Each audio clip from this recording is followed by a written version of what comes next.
Hello and welcome back to Super Wall Jump, a video games podcast where I talk to content creators and video game developers and everything in between. With me today, I have Kaycie Chute, UI UX designer at Lost Gate Studios. Say hi, Kaycie. Hi. Hi, everyone. Hi, chat. So, Kaycie, what is UI UX for people who don't know what acronyms are? Oh, okay. So, yeah, they are acronyms. UX is user experience. UIs is user interface. They get squashed together a lot. I happen to do both. You should not expect everyone to do both. Um, I also do UX research, which is user experience research. Mm-hmm. Um, But essentially, I can like break that down into how the game feels, how like onboarding works, flows I might do documentation. I'll work with Mm-hmm. my dev team to figure out how, if like someone's not understanding how to do a mechanic, I can go and try and come with a compromise to get people to onboard better.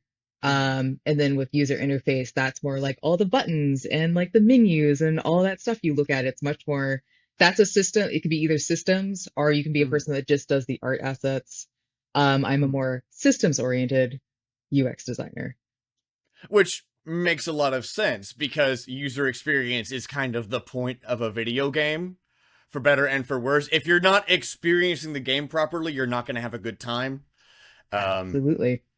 but user experience can also be stuff like signposting, right? Like, hey, Mhm. does this level flow appropriately? Do I know what my objective is? And your user interface is how do I interact with this software? Yeah, it can absolutely be that. That is a huge part of what I do. I'm actually doing that a lot for my studio right now because we did a bunch of you participated in our playtesting. Thank you so much. We really appreciated that, and that's how we met. But we did a bunch of that and we found a lot of issues with like wayfinding, and that includes like signposting, affordances, how levels flow. So that's me kind of working with my level designers to make sure that we're making like a visual language that makes the sense so that people understand how to move through the level. So we're doing a complete sprint based around all that kind of stuff right now. So, how do you test user experience then? Is it just a you need to have people playing the game? Hmm. There are so many ways. Then tell me all of them. We are All of here them? to listen. Oh, not all of them. Well, it really depends. Okay. So yeah, part of my job is also as like a consultant, I will come on to people's projects. And I think a lot of people start in the same place where they're like, I have this game. I need to do playtesting. I don't know where to start. And it can be like a bit daunting. And like, even if you go and watch somebody play your game, sometimes game developers don't know how to like figure out the why something is happening. They'll see it and they'll think they'll understand like, what issue are we having right now? Um, yeah, so like we added combat to a game that used to be kind of like mostly extremely narrative heavy, and now we're having Mm-hmm. all these issues because people are like, well, people said they wanted combat and we gave it to them. And now I'm like, yeah, we have like entered kind of a different genre expectation where Mm. people are starting to like, if you're gonna, it's kind of like if you give, if you give a mouse a cookie, or in our case, if you give a mouse a gun or a sword, they're gonna want different player mechanics and it kind of changes the genre and people's expectations around it. But like for, to get like not completely off track for what we were talking about, but yeah, games are like a really, really funny thing to study from a playtesting perspective because there's like, if you're going to get on a computer and like use a web page, there's an expectation for it to have like ease of use, to not be hard, and it's mostly about usability. But for games, some things can't just be easy. It can't be like the easiest game to flow through. Part of that is finding that like meaningful friction and like triangulating that with like what makes that fun. And it is really interesting and very difficult to quantify. So I spent a lot of time trying to edge out where that's at. And for us, it was a lot of doing playtesting and watching people.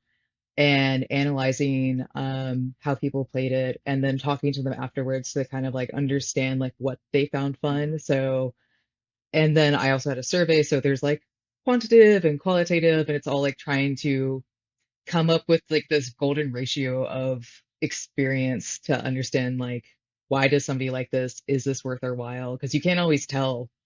Hmm. Even from playtesting, I'll like watch people playtest and they'll be like really zoned in and it will look like they're not having a lot of fun, but they're just locked in and they're Yeah. maybe having like a completely different internal experience. Yeah, But I yeah, think I think about there was a level in the first Borderlands which there were some enemies in there, and playtesters were like, "Hey, I don't like how this traversal area has enemies in it. They're kind of annoying."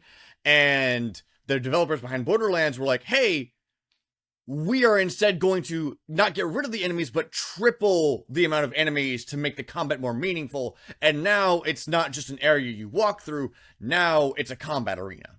hmm And you have to like people's expectations are bad for lack of a better term because people think they want something but they're not always right.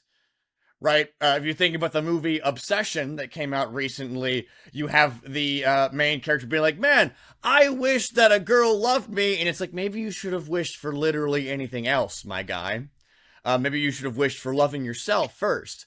Hey, maybe you don't want less enemies. Maybe you want for your combat encounters to be meaningful. yeah, that happens.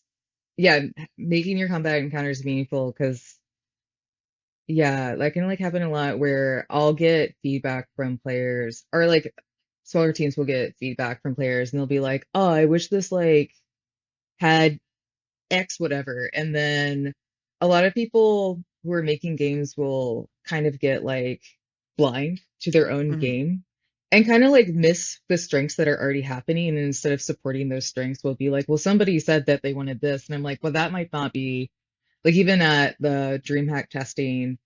Um, I got like a ton of feedback from people who are obviously like into esports, and Mm-hmm. esports is not, that's because the con is very interested in people that have like esports. So it's a huge audience Mm-hmm. of that. So I got a ton of people that are into shooting games and doing like parkour games. So we got like feedback from that. And like some of our devs were like, well, do we need to make this like more of a movement based game? And I'm like, no, because this is just not our audience actually. And we Yeah. can't please everyone. We can't chase all the rabbits or else to lose the rabbits. So like part of that, yeah, is like finding who is actually your audience, who's actually resonating with the strengths of your games and like how to keep supporting that interest. Mm-hmm. Which has to make your job really annoying and difficult because every user's going to want a different experience, and so a grandma who has only ever played Stardew Valley will come at a game from a much different perspective than someone who plays RPGs for 12 hours every week. They have a much Completely. different knowledge base, and so the UI also had like you have to figure that out with UI as well. Hey, what's intuitive and for whom? And how much tutorialization do you actually want to put in your game? Because too much tutorialization is really, really annoying. And, Yeah. if you are someone who plays RPGs for 12 hours a week, you're like, I know what the buttons do. I know what I'm doing here. Stop telling me things. Let me play the game. But again, Yeah. you have Grandma Susan, who's played Stardew Valley, who's like, I can't wait to play this game. I can jump. Yeah. Yeah. I mean, that's also knowing who your audience is because, Mm-hmm. some games don't hold your hand. Like that's like the whole game. And some players like really appreciate that because they don't feel like babied. And I think that's like sometimes appealing to the kind of player who really wants to like, I don't know, it's kind of like an Elden Rings type, Mm-hmm. where they're really interested in that thing where like the developer doesn't make it purposely doesn't really make it accessible to everybody. But yeah, but if you do like try and make it accessible to everybody, like you're also not going to please everybody. It's like Yeah. you're going to just end up having, a Stardew Valley or like an easy mode game. It's not going to have the meaningful friction that matters to like your audience. Yeah. And So yeah. meaningful friction is incredibly hard to do, because at what point does friction just from regular gameplay become really, really annoying? Taking from Yeah. Elden Ring, for example, oh man, where does it go from being a, like, oh, this is a tough enemy to this enemy's full of crap, this is poorly designed? Because I feel like there's a very thin line between those two things. Yeah. Actually, I was like playing this game. Have you ever played Near Automata? Am I saying that right? Automata? Automata, I Automata? believe. Automata? Wait, I can look it up. It's literally in my I Steam. know people love that game. Near Automata, yeah. I'm not like, I don't personally, this is a me thing. This is not a UX design thing. I don't like super love hack and slashes. And the combat in that is both like frustrating and repetitive. And I don't know how it's like hard and boring at the same time. It's like, Mhm. but I do it because I love a good narrative. So I'm like, come Yes, on, well, let's and hack and the slash. story in that game is really, really good, Yeah. and the sound design is also good enough that I mention how good the sound is, Yeah. which tells you sound and UI UX are a couple of those things where it's like, all right, cool. If you are doing a good job, you're not gonna notice it. I'm only gonna notice it if you're doing a great job, or if you're doing a really, really bad job. Yeah, that's like applicable, I think, to like all design, even just like design you Mhm. have in normal world, like in normal world, real life, whatever. Mhm. Because like for instance, if you go up to a door and you know like you go to push and it's a pull Mhm. and you're just like, what is up with that? Mhm. That's like bad design and you'll notice that. But when a door functions the way you intuitively think it should function, you're not gonna think about that. Or I guess you feel stupid when you don't like make the door do the right thing, is what a lot of people Yeah. Hey, and those are kind of like the two reactions in games is the too. fault 'Cause- on me or is the fault on the thing in front of me? And well, I guess it depends on the door. But it does depend on the door. Tesla doors, I I don't know who designed those door handles, but whoever man, they are should be shot. They don't make yeah, any sense. Press a no. button and then no, that's not how handles work. No, I also hate them. I also remember when I was in like a snowstorm and I was in a normal car and like got iced over my handles and I had to like Mm. chip them out. And I was like, how do you get the Tesla's A handles Tesla, out I believe are supposed to just pour warm water over onto the your car? handles. Yeah, I guess you're supposed to just go find warm water and do that. Although, if you are a Tesla owner, You're feel not. free to write in and be like, you're completely wrong about Tesla door handles. You're supposed to pee on them, actually. I Um, think that's probably correct though. Get I, the get the hot bits listen, on it. they have the, like, oh, we have a Wade mode, which doesn't work. So, I'm Wave fairly certain. mode. I don't know if Yeah, anything works on those cars. Also, I had strong feelings about Teslas.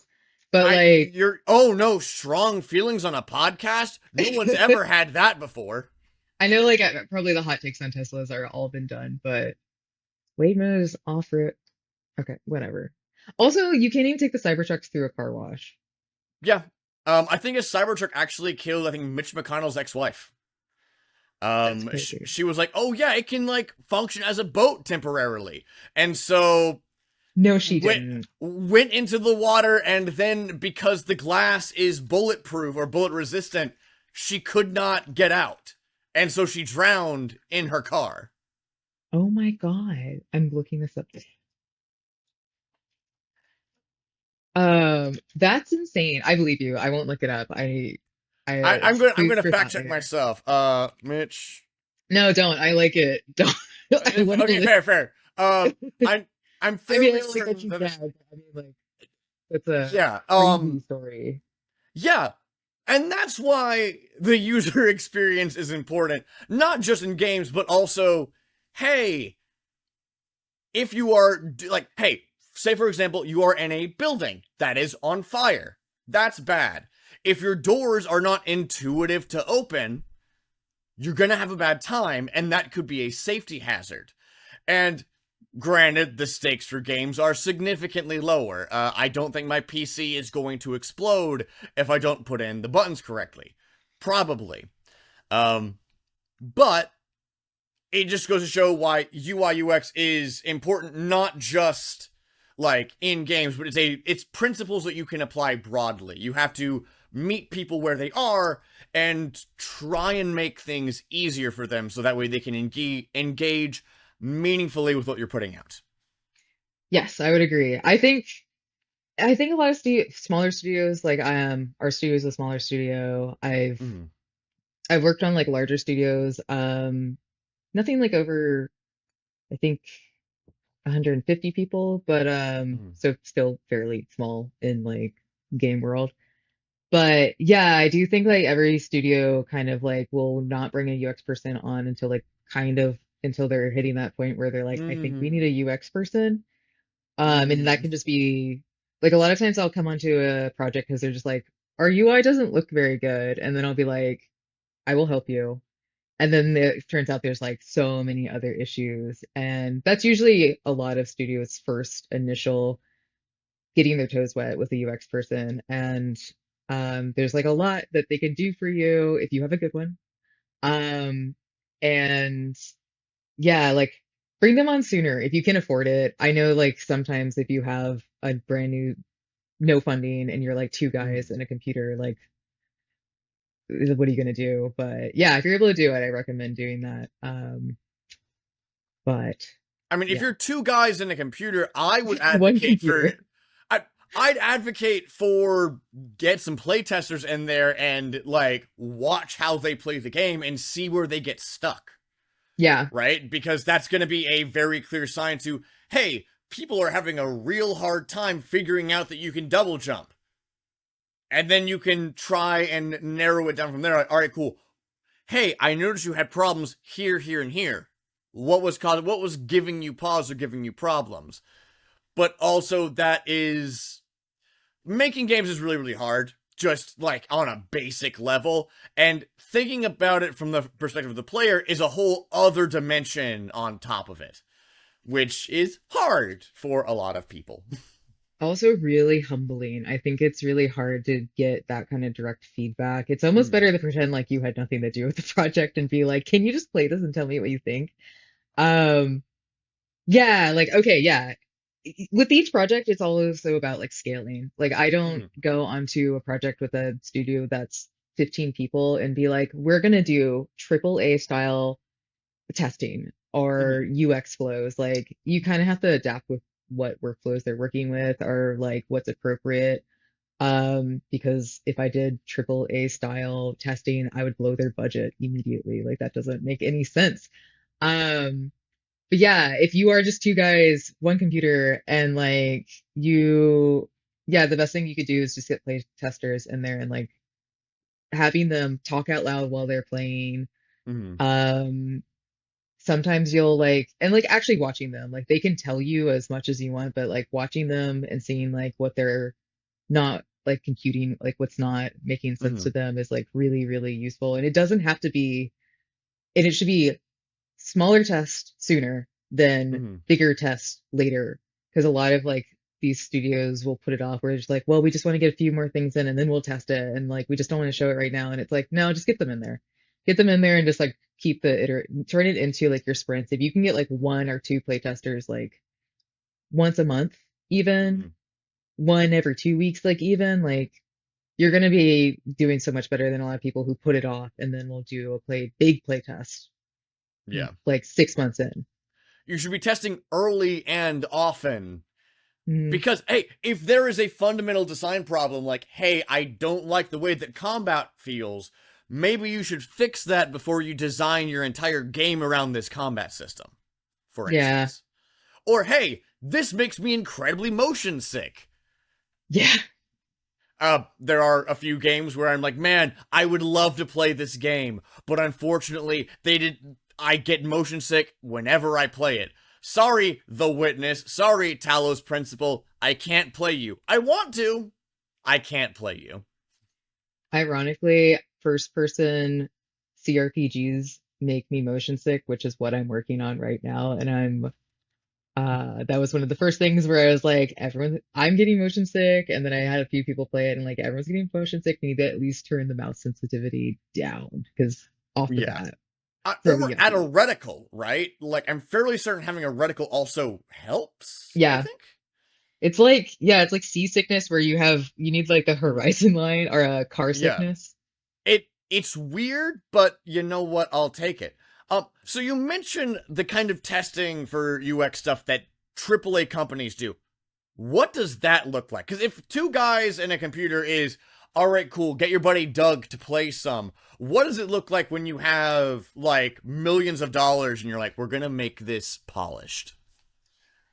Usually that looks like they don't even do it in house anymore right now. I was Mm, talking to my friend who works at 2K, and I think they do it like third person. The developers are not even part of it. Like their UX mm, team is not really part of it. They'll like get their testing focuses, they'll like make a document and send that out to a party, to like a third party, they'll send it off, and those people usually recruit people that are within mm, your audience and like test them in groups, usually either as like a mm, focus group where they play it and then they talk together, or they'll send them out and people will play them individually and like send self-reported reports mm, or sometimes interviewing.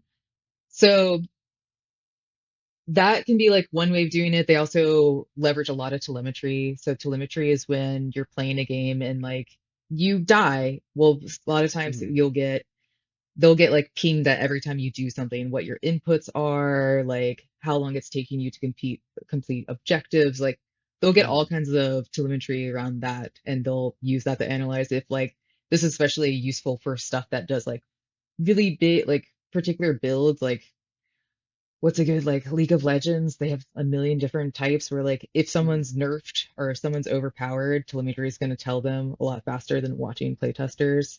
Yeah. Um, so like they just kind of do things at a bigger scale, usually with a more like gold standard players, Mm, audience demographic.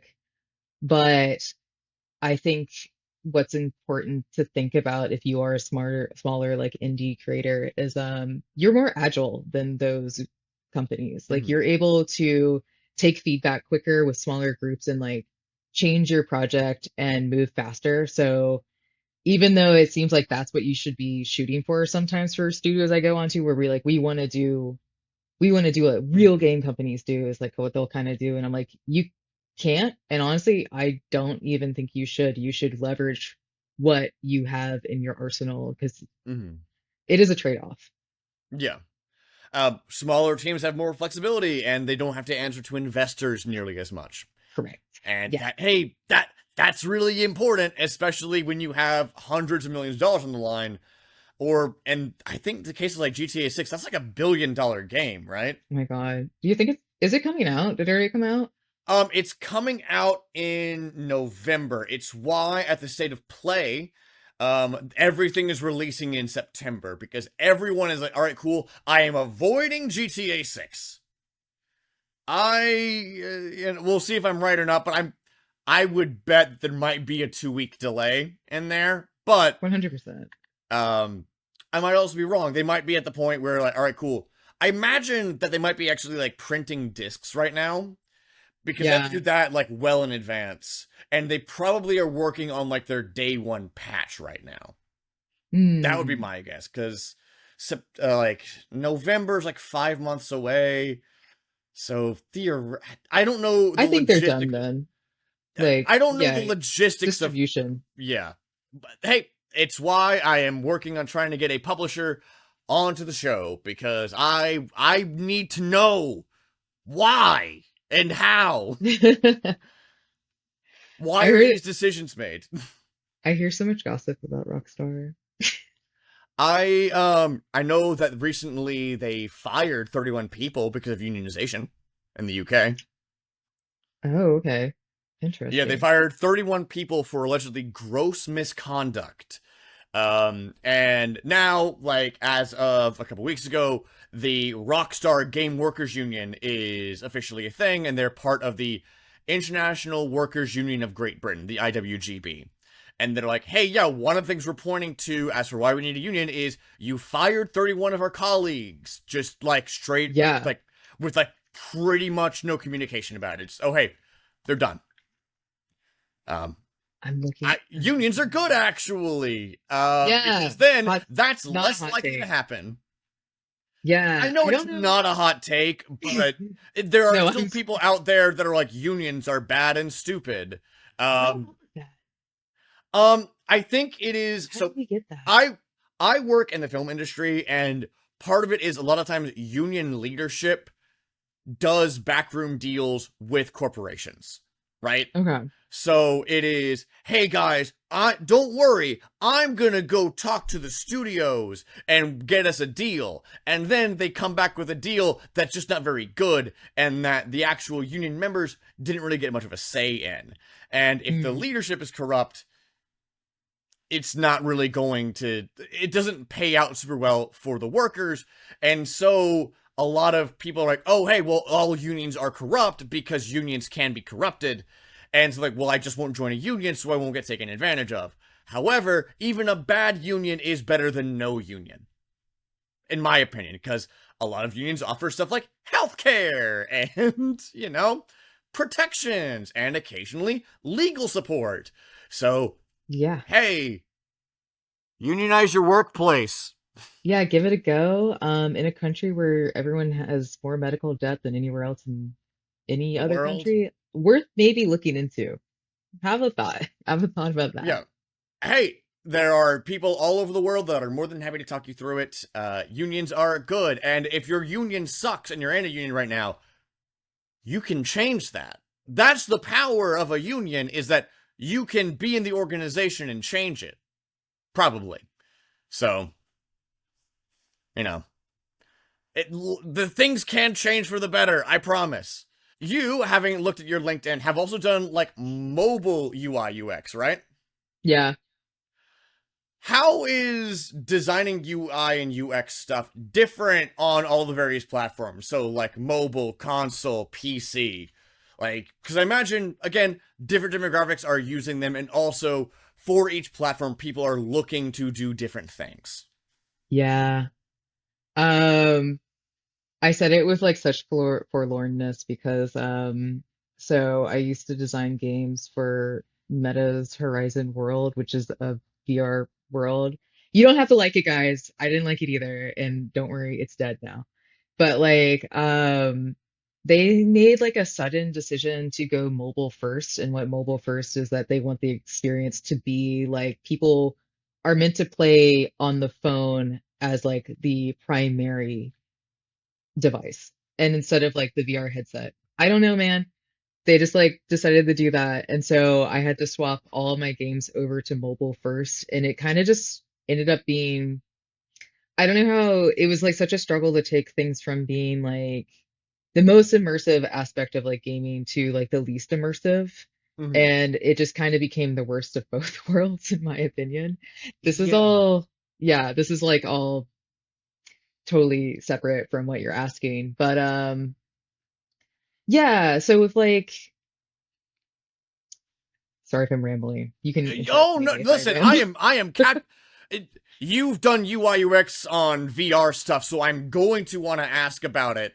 Oh yeah, you Right can, after you're done yeah. with this. Yeah, so with like mobile stuff, what I really love about UI for games is that Mhm. when you open up like an application on your phone, you do have an expectation for how it will react. And it's not about learning a whole new way of using your phone every time you go onto a new website. Whereas with games, people are absolutely willing to try out really different UI functions and like learn whole new systems. And it can be like a huge part of the game experience and they expect to learn something new. They're like open to it. And I think that's really interesting for somebody that like wants to design interfaces like that. With games, a little less so. You're kind of, Mhm. it's like the biggest demographic. So if you're able to leverage and do mobile, like absolutely do it. Mhm. But it's really hard to make two games at once. So sometimes trying to make, like I was saying, like two extremely different platforms into one interface that works or like has a few different ways of working when you're on the device uh sucks. I don't love doing Yeah. it, but like you can do it. It's possible. But You should choose a console and kind of decide which one you're gonna go for. If you're going Um, to make a game or any other kind of product, you need to have a market in mind. You can't. yeah. There is the saying of build it and let them come. That's not how businesses work in the real world. No. Uh, Otherwise, I would buy property in Arizona for 3 grand and I would be like, all right, cool. People are going to buy rocks from me for 5 grand a piece. But that's not a Honestly, maybe though. business. If I could make That's a how cults are TikTok made, so account. maybe. I don't know. Like, um, My wife has told me no cult stuff for another few years. I need to get okay. more gray in my hair and then I can do the cult leader thing. I don't look Gotcha. rugged enough. Yeah, games are unfortunately at a point where, like I was saying this to you before, where it's Mhm. easier to make games than ever, and people be Mhm. making games, and unfortunately, you kind of have to, on some level, like have a certain audience in mind and work towards them. I mean, Mhm. I'm saying this, but I have been proven wrong. Like there are people that have done this, and like done it really well, but I think usually people have a console in mind, and then it Yeah. usually adapts from there. Yeah. Again, you have to figure out. I still think you should figure out who your target market is. Yeah. Hey, do you want hardcore players? Do you want like casual players? Are you looking to try and recreate the magic that was the Wii, where everyone's grandparents bought a Wii for some reason so they could play Wii Sports with their kids? That Like, was amazing. I mean, that's another thing. Like demographics are really changing. mm, I talk to a lot of developers and they do seem to be making like a lot of indie developers are trying to make games that are kind of like recreating games from their childhood for like other millennials, which there is an audience for that. mm, But you should also consider those other audiences that are kind of emerging and you're not thinking about. And a lot of it is like millennials seem like the first people that were really into games, so there's actually Gen Xers who are starting to retire. So I think there's mm, going to be like a bunch of arcade kind of games that are going to come back into vogue for Gen X people who are going to suddenly have mm, more time. And then, yeah, Wii is a great example of people like older adults getting into games because they want to do it with their kids. Like, I think now 60% of millennials play games with their kids. It's like a way mm. they bond. Yeah. So yeah, When my wife and I have kids, I'm going to be playing games with them. I know that I definitely can't play sports with them. required. Yeah. Yeah, I'm much more coordinated now, but any sport I tried growing up was just a bad time for everyone involved. Um, I think we've like lost like couch co-op games, but I we think with have. like kids and stuff, they're gonna come back. So I think that's a Mhm. demographic people should also be looking at. Yeah, but also instead of couch co-op, a lot of times now we have friend slop as a genre, which Friends Lab. I hate that's the name of the genre, but unfortunately, it's the name of the genre. Listener, if you're listening to this, by the time this comes out, there will be a video that I have made on the friend slap genre and why it exists and what the point of it is, and you should go check that out. I'm Um, interested. Okay, I haven't like thought about this too much, but yeah, there are like you call it Friends Lab. I sometimes, if I had to use it in a if I had to talk about this because what I was making on Horizon Worlds for Meta was Friendslop, I would almost describe it as like social platforms masquerading as games is what yeah, Friendslop is. And it's not it wrong, is. but like It it is is a thing. the main appeal of friend slap is that the games are cheap, they're multiplayer, and they're limited in scope. So Hmm. hey, if it's an $8 game, you can play it once, and if you don't like it, it's fine. And each of them is about a lot about recreating a task that you could normally do with your friends in real life. Hey, Peak is about climbing a mountain. RV There Yet is about going on a road trip. Content Warning is about doing a YouTube channel with your friends. In an era where third spaces are increasingly more expensive, hey, it makes a lot of sense that people are doing their socialization online. And for if you buy an $8 game, that's way cheaper than getting dinner or let alone going to a bar and buying drinks with your friends. So, That, yeah, that's a really great point. I do think it is the fall of third spaces. And yeah, like I I live in like an apartment building and like I never see kids playing outside and I had the weird demographic research opportunity of living under like a 14-year-old girl and her being really loud and me knowing what she was doing like all the time. And I was like, you never go outside. I know you're playing Minecraft because I can hear it. Mhm. And I'm like, okay, like this is just what they're doing, I guess. Which Yeah, is well, but yeah, it I, is the fall of liminal spaces. And the yeah, Dane is stranger danger. Sorry, go ahead. yeah. Stranger danger is another huge part of it. Hey, don't go outside, kids. You might get assaulted. And like, even in my day, like, cool. So long as we know generally what you're doing, you're fine. Believe it or not, not everyone is out to get you or your kids. Um, but also, there's a lot to be said about how the rise of the internet caused real world communities to deteriorate and Hmm. decay in a very real way. Think about how many people like used to go to church when I was growing up versus now. Now, if one of my friends says I go to church, I'm like, I'm happy for you. I'm so happy for you. That's not going to happen for me. But that was a major place where people socialized, and so people learned to trust their community members. And now there's way, way less of that. And so, hey, we don't want our kids to go outside, so the kids have to stay inside, but the kids still want to have friends. I did an interview with someone from Able Gamers about how some of the work they do is they provide assistive devices to kids who have disabilities so that way they can game. Because if you're 8 years old, you got to be able to play Roblox or Minecraft with your friends. Otherwise, you're the weird kid whose mom won't let them play Minecraft. Yeah.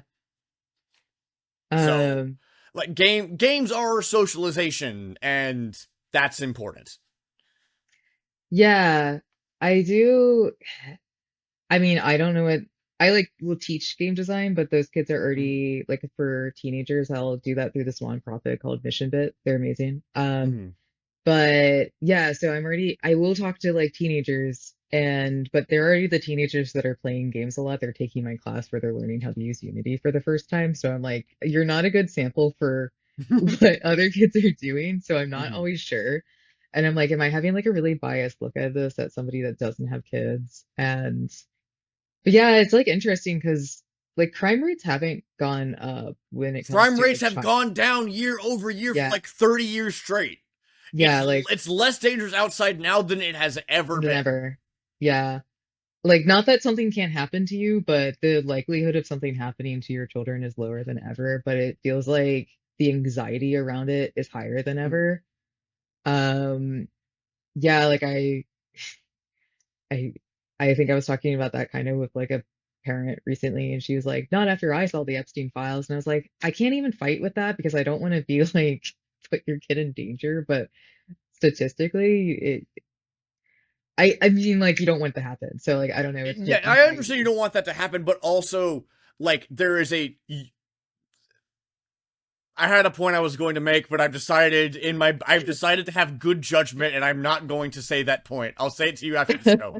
Um, yeah. Um, Let your kids go outside. let your kids go outside. It's important. I don't know if they They've want to done go outside studies. though. Well, they've done studies on like iPad babies and stuff, and literally you need to be going outside and playing, otherwise your like 3D vision doesn't quite take hold.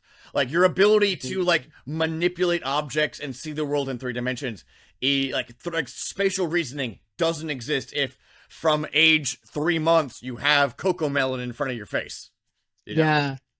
Okay, I used to do like physical product design and I used to work Mm-hmm. for like an architect that did like pop-up playgrounds and stuff and we studied like play and like how kids at that time this was like I don't even want to say, but it was like Mm-hmm. 2013, 14 maybe.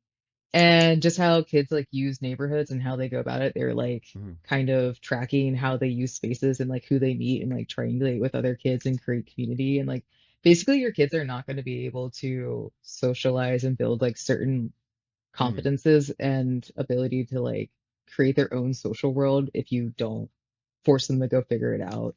Yeah. Um, At a certain point, you cannot be a helicopter parent Your kids are going to fail, they're going to mess up, and that's okay. That is a part of growing up. Sometimes life sucks, and that is true when you're 6, as true as it is when you are 60. You can't run from Yeah. it. But I guess I'm also not an expert on this. So Yeah, I'm not a childcare expert, listener, so take that with like a healthy serving of salt. I'm just Um opinionated. oh no, that's terrible. I Um guess it's also I'm not even I should be like leave your kids inside, let them play my friend's slot that I am making, I get mean, them on yeah. my friend's slot, they'll be safe.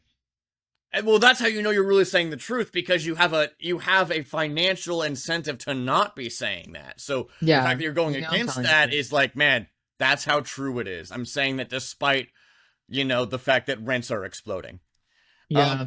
so bringing us back on track. Um how did you get started doing UI UX? Oh, great question.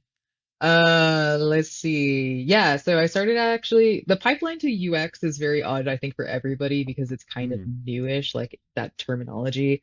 Mm-hmm. Um, but I started doing something called industrial design, which was making physical products. So I used to work for like Urban Outfitters and Free People, and I made actual products that exist in the stores and are sold, are used for merchandising. And I also worked for like furniture designers and stuff, and then freaking COVID happened. And then I was doing websites and apps and working from home doing more digital stuff. And I was like, actually, I kind of like this. And then I was also doing a lot of consumer insights for people via the website building because I was like, yeah, I was just like working with people that didn't know what they wanted. It's the same thing I do now, where people were like, we're not sure what we want. We just need a website or we need like a design for this. And I was like, okay, well, maybe I'll do a little bit of research. And I was like, I like this. And then it was also became a really great way for me to bully my bosses into doing my designs.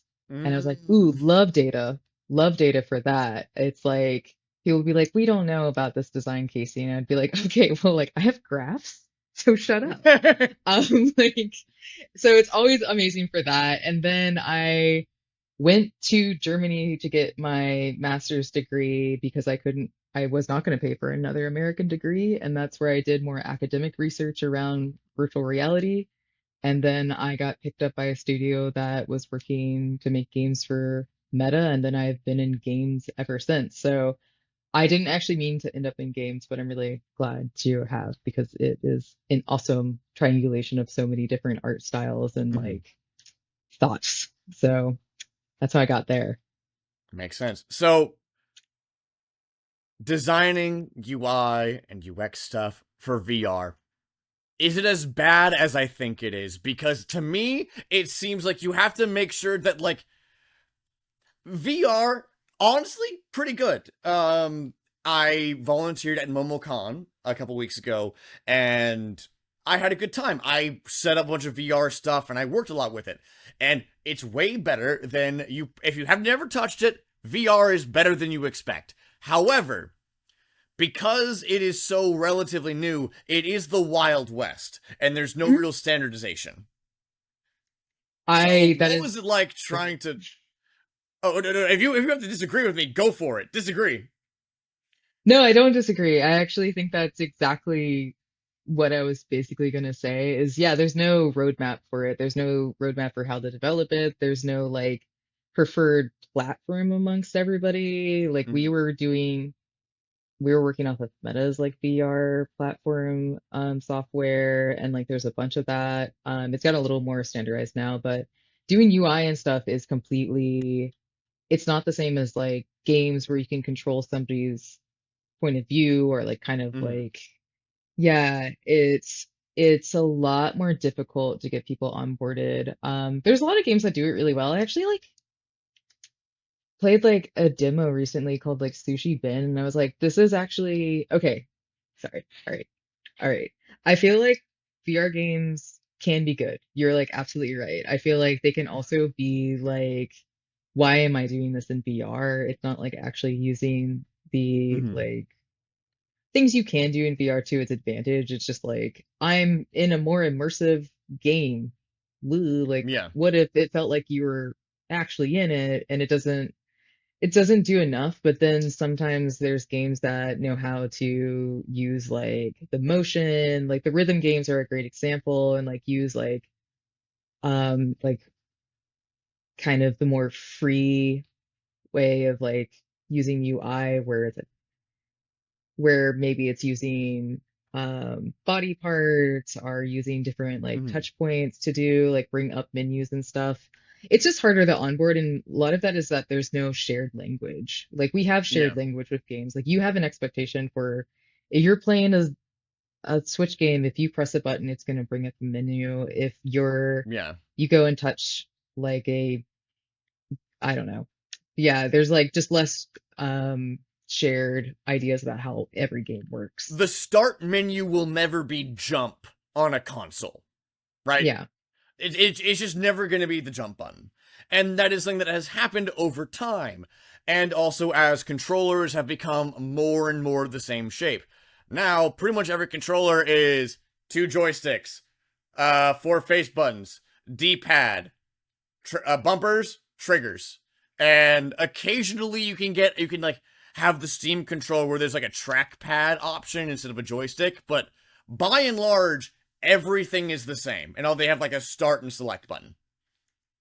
You know what I miss though? Yeah, with like VR stuff, it's starting to get there. Like now there's a menu Mm-hmm. button, but a lot of people don't use VR every day. There's like people that are whale users, and then there's people that kind of just casually use it or have never used it before. So getting into it and finding like one, what's good. A lot of it's not so good. So finding the games that are good and addictive, like I think a lot of people just do it because like VR chat. People really like VR chat, and that's like a really specific demographic that it's just really good at that is perfect for them. But yeah, something I really miss when you're talking about, yeah, we have two triggers. Remember like all the games that had proprietary controllers like Guitar Hero or like the Power Glove? I miss that shit. Like Yeah. every I game, oh, come on, also Snap. miss it a little bit.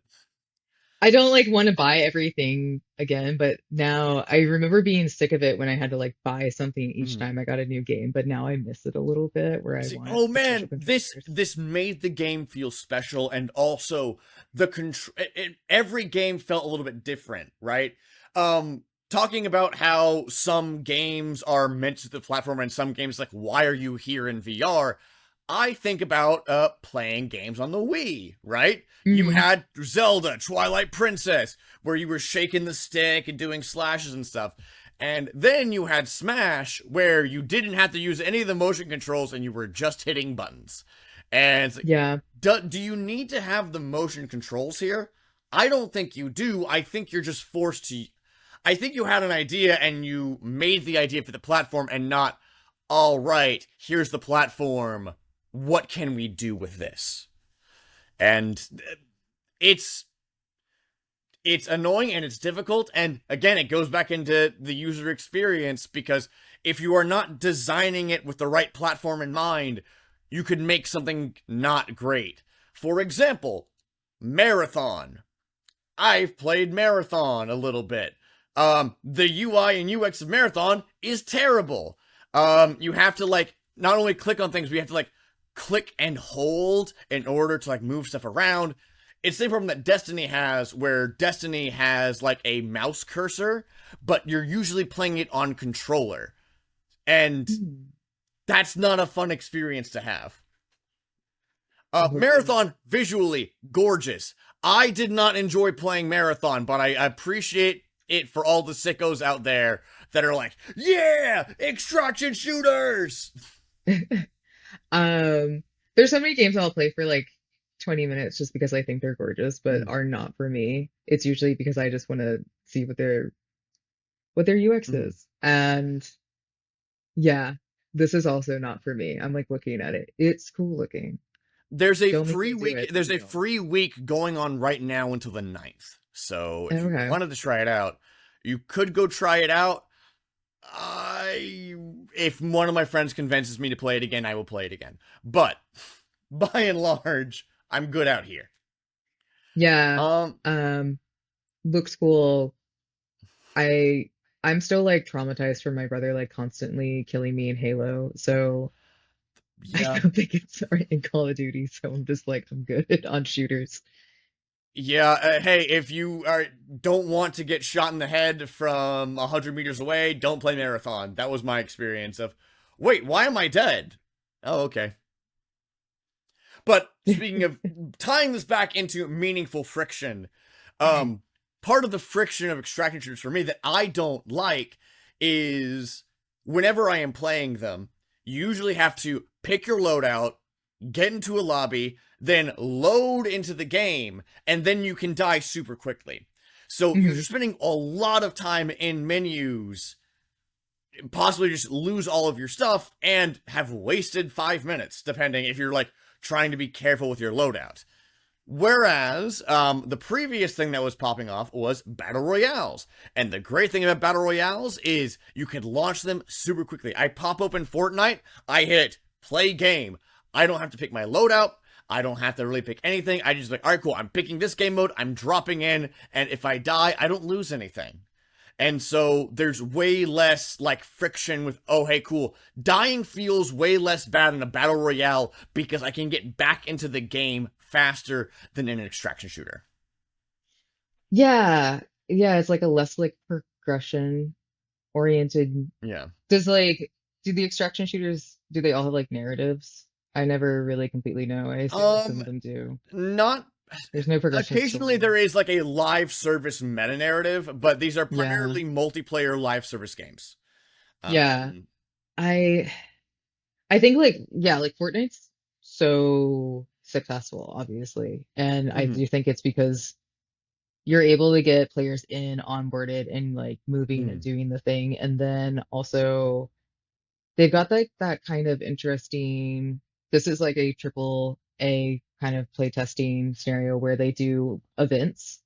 And then when they mhm, find out if like events are successful, they'll like keep rolling them out. So it's kind of mhm, this interesting model of live play ops, mhm. where it's not the same game over and over again all the time. They have like these special like live things, so it feels like, yeah, you're kind of participating in something in that's actually happening as an event in real time. And then also, yeah, you're just able to get in there and like shoot people and like have fun and like Yes. also participate a lot in like fan fan behavior where you can do like skins and stuff.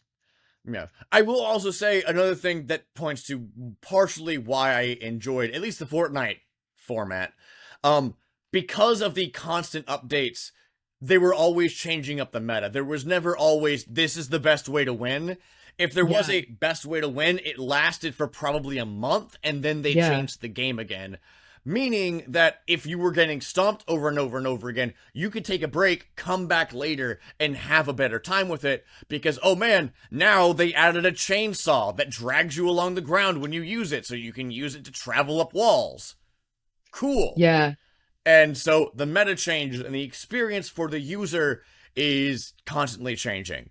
Um, I think but that's really interesting, it's like as a fast. model. It's fascinating, but also places an incredible burden on the developers who are now incentivized to make constant game-changing updates.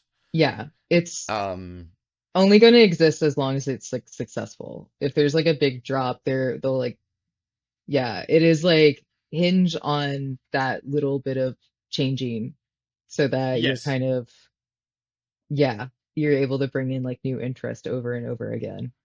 It's like yes, DLCs every, I think, what is it? I think their rollout is like every like 8 weeks or something.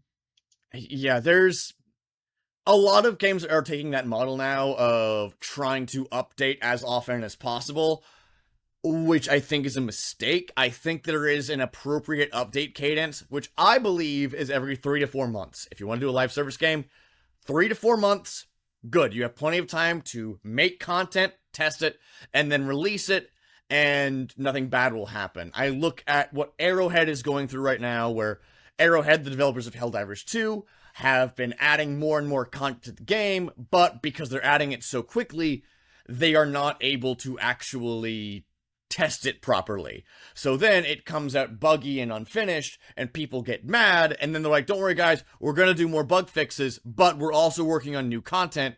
And so a lot of bugs have been in the game for well over a year now. And Yeah. you only have so many resources as a developer, and you need to choose how to spend them. And that is, the calculus of that is difficult, even for people who have made games for a very long time.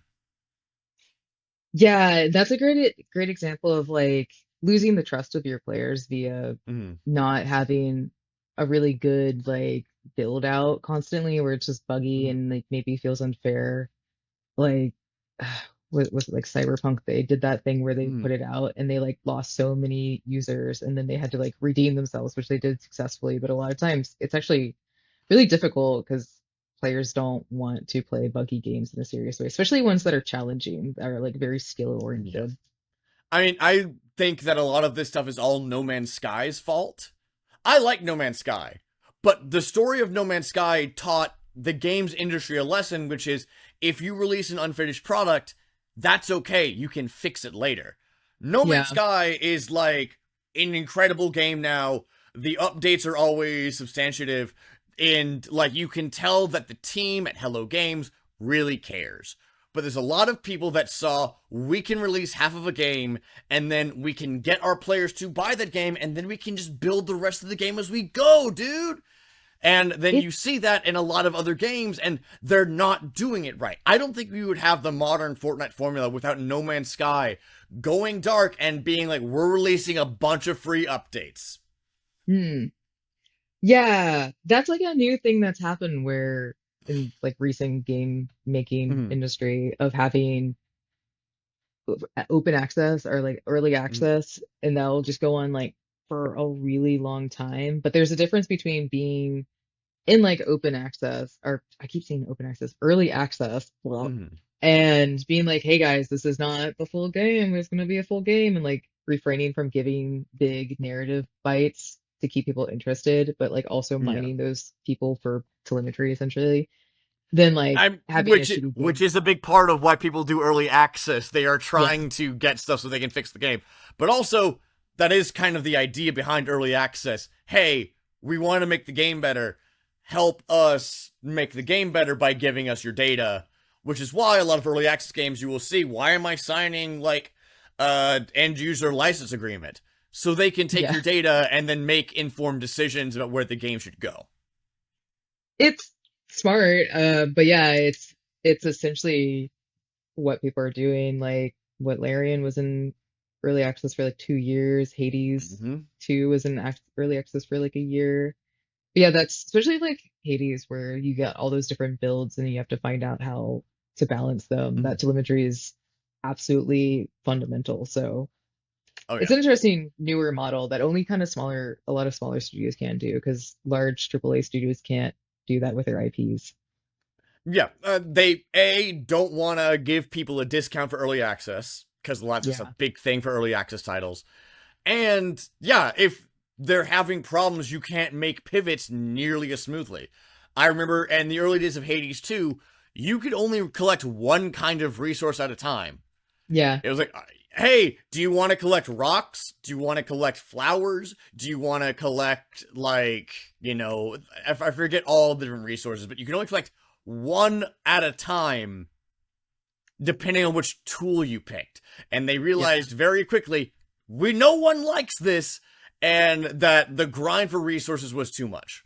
So, That's really a good example. I still think about who is it? Icarus used to give you like you could get like 3 palms every like 3 battles for a good like couple of months, and that was really fun because you could get absolutely beefed up so good and so oh yeah. bad. And like they took that away, and I still think about that where I'm like, I want that 3 palm battle stuff. I mean, I will always think of there was one brief time in Fortnite where they had sort of a roguelike like perk system. So if you survive 5 minutes, they give you an option of like three different perks. Nice. It could be like, hey, cool, you regenerate ammo. Oh, you like grow balloons that allow you to like float. Oh, hey, you have lower gravity. and it was, randomized, so every 5 minutes you get another three different perks. And so by the end, you had a really weird build and you could do some crazy stuff with it. And then they dropped it and never touched it again. And you know what? I understand that because that was probably very hard to make. But, Yeah, but interesting event they had for a little while. Yeah, like, and that mhm. goes back to what we were saying, where those little events keep the interest keep going because you might be like, maybe there's going to be another like completely overpowered event that happens for a Yeah. while. Part of the user experience, the UX, Mhm. is making the game fresh. Because Replayability. freshness is a thing you have to consider. Hey, if you are doing the same thing over and over and over and over and over and over and over again, that's not a fun game. I mean, unless you're like doing a paradox game, in which case managing a spreadsheet is the point. Um, I play paradox games, so do not flame me for this. I understand who I am. There are times where I'm like, I want to listen to a podcast and just click on those buttons. That's But fine. yeah, I'm fine with that. but you, like for a combat game, you mentioned Nier Automata. A lot of the combat can feel samey unless you are really grokking with it, and so you have to balance it. How much combat do you actually want in your game if the combat plays the same most of the time? Yeah. Hmm. Thankfully, it does pretty well with that because there are so many different like ways to play. Doesn't the game also go 2D during multiple sections, Yeah. both in like a top-down perspective where it's like a bullet hell temporarily, and in like a Hmm. side scroller way? Like they do fun stuff in that game, and they're always taking risks, and so the gameplay is always a little bit fresh, especially when you Yeah. beat the first storyline. Yeah. Notoriously, like, that is a great example of a game that has some of the most amazing UX and some of the most like Mhm. grueling and punishing UX. But I know people are going to play it because like that is the director's like he's like very I well. believe it's Yoko Taro who's the director, and Yes. Yoko Taro, eh, he makes fun games, and there Yeah. are very few games like Nier Automata. If you haven't played it, listener, I'd recommend picking it up and just playing it for like a couple hours and seeing what we're talking about, because there's probably going to be something in the game that makes you go, huh. Yeah. And And it might be staring up the girl's skirt the entire time. But I mean, like, if you wanted, hey, if you hold the left and right thumbsticks, you can make the girl's outfit explode. Uh, what? All Yeah, right, I'm gonna you, try. yeah, you. If you trigger the self-destruct function, she explodes. You're left with like 5 health, and the skirt is gone. Oh my Um, God. I know there's like and then you an can just heal back achievement. up to full. Mm, Um, yeah, I didn't really do that. I was just like, man, I want to see okay. what happens when I I'm self-destruct, and then I did it at full health, and it's like, oh, I'm still alive, but I don't have any It's pants just on. that? Okay, Oh my yeah, God. you lose a lot of health, but also you lose your pants. So I know it's also one of the achievements. Anyway, that's a bit like off mhm, track of looking up of that. But like yeah, it does like a really lot of cool stuff and I think that's part of it is that the director is like really well loved so he mhm, gets away with like so much stuff, but there's also times where there's like times where he puts in very particular like friction points where he mhm, wants to say "F you." Sorry, mhm. I know I'm not supposed to. Frick It's okay. you. It's okay. It's fine. We're an hour in. It's fine. Frick you. And like where he wants to test your control of the buttons, no matter like what your accessibility level is, like because you can Yeah. change the hardness level. I'm gonna Mhm, be honest with you guys, I get really bored of the hacky slashy, so I just will sometimes put it on easy mode when I know I have to battle a lot because I like I said, I find it both boring and hard, which is such a crazy yeah. it's not made for me, so it's okay. But yeah, there was one part where you fall into a hole and you have to have like a certain mastery of the button mechanics that are kind of Mhm, essential to his gameplay to get back up. And my ass was just doing somersaults all over, just stuck in a dungeon. yeah. But he does a lot of stuff like that. But they're And again, choices. depending on your audience, the friction tolerance is going to be completely different. Completely. Yoko can do that because he's Yoko Taro. If you Yeah. are a regular indie developer, you cannot do that, because if you You'll look try bad. doing that, hey, cool, if I buy a game for $7 on Steam and I'm trapped in a well, I'm going to say, okay, I'm done with this game. I spent $7 on it. Whoop-de-doo. Yeah. I think that happens a lot because I think everyone wants to, Mm, that's also like franchises. Like franchises build a language. Like Final Fantasy has a whole play language and mm-hmm. expectation. Like he has a whole play style. And then like newer developers will be like, I want this to be like a Dark Souls type. And then it's like you can either borrow that language completely or you can Mm, attempt to build your own, but you have to do the proper onboarding. You can't just be like, and I'm not going to onboard yeah. them. Like that's part of like you just have to figure it out. Like screw you, dude. But I would say for indie games that you got to do proper Yeah. onboarding. I'm sorry, guys. Yeah. Sorry. People aren't gonna know your vision unless you show it to them. Yeah, help them get there. Help them get to your vision. Exactly. But with that, I say that's a pretty good place to stop there. Is there anything you'd like to plug before we wrap things up? Yeah, we have a CRPG coming out called Mindflux Dead Men Walking with Lost Gate Studios. I can also plug myself. I have a consultancy called Pixie Playtest at Pixie, and you are welcome to look at that. I have a free resource for how to do UX testing, and yeah, that's it. Thank you. Thanks for All right, listening. and as always, listener, thank you so much for listening. If you'd like to be a part of the conversation, feel free to join our Discord, with a link to which will be in the show notes of this and every other episode, aside from like the first three. Um, and be sure to leave a review, somewhere on the internet about Super Wall Jump, and tell your friends about us. But with that, again, thank you so much for listening, and have a great rest of your day.